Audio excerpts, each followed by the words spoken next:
3, 2, 1, action! We've always had really good sets, but they really were elevated this season. You walk in, you're like, wow, this is epic in scale. As you can see, everything looks fantastic. We get to explore new locations that exist in Metropolis that we otherwise have never seen before.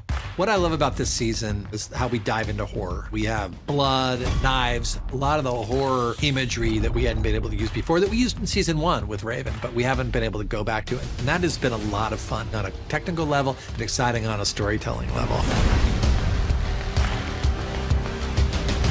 Metropolis is the birthplace of Connor. It's the home of Superman. It's also the home of Lex Luthor. And in contrast to Gotham, it's kind of perceived as, I guess, a lot brighter, more hopeful place to be. It's a city that looks to the future, and there's beautiful parks, and Superman's flying through the sky, saving people.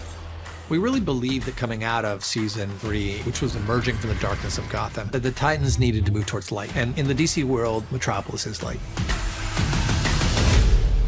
There's a long history of Toronto being kind of the visual model for Metropolis in the books.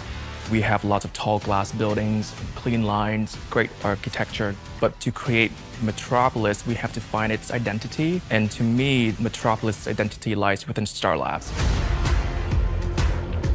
Scientific, technological, advanced research laboratories. Built by Garrison Slate in 1971. That was my first line that I learned about 30 times. There's a lot of it. Star Labs is like the tech center of the DC universe. It's the most super secret, coolest Apple lab you wish you could see that you've never been to. The comic book version has more of a rectangular box shape, whereas ours is more of a circular environment. We wanted to just really represent the galaxy and space, which is all about Superman. The underlit floor of the set is actually a reuse of Deathstroke's floor set in season 2. We made it from a square shape to a round shape. It's such a useful piece to have to light our space and actors. LexCorp Tower is also a very high-tech place, but it serves a different purpose compared to Star Labs. If Star Labs' mission is to help humanity, LexCorp Tower is there to take over humanity. There's this really amazing drawing of Lex Luthor in his glass box office overlooking Metropolis, like a villain looking over his own kingdom in a way. And that's where we start the design of LexCorp, essentially. The space feels large, high, tall ceiling, but there's a sense of loneliness in the space as well, and it's cold and it's foreboding. That set was beautiful, and the view is just ridiculous, like the most beautiful Toronto view I've ever seen.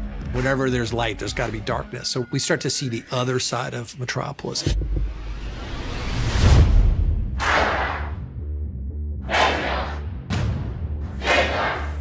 Welcome. This is the Temple of Azarath. The Temple of Azarath was definitely the coolest set we've had this season, maybe in the entire history of the show. The feeling you get when you walk in is palpable. It's a hellish place to be in. The Temple of Azarath has this hole in the center of its stage that just looks like a cauldron of hell. Like it's where Brother Blood goes into and comes out dripping. The Temple of Azarath lies in the underbelly of Metropolis.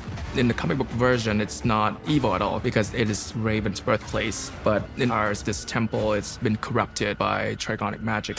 In the DC comic books, Azarath has these beautiful golden raven sculptures in the temple because our version of the Temple of Azarath is a lot darker. So why don't we take those ravens and turn them into something a bit more demonic?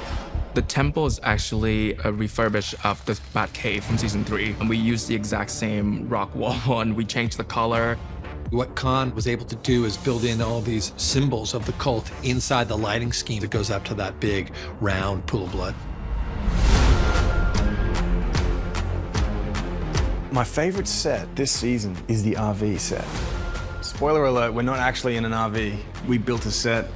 There's a lot of opportunities for travel and for us to appear like we're on the road, but we're really in the studio.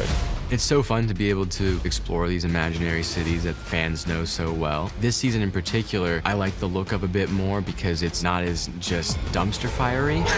It's refined fire. It's beautiful trigonic fire. Last season it was gritty and Gotham, whereas this season it's really magical and underground. What I love is watching our Titans together. I never get as excited as seeing all of them walk into frame standing by each other, and you're like, wow, they are cool.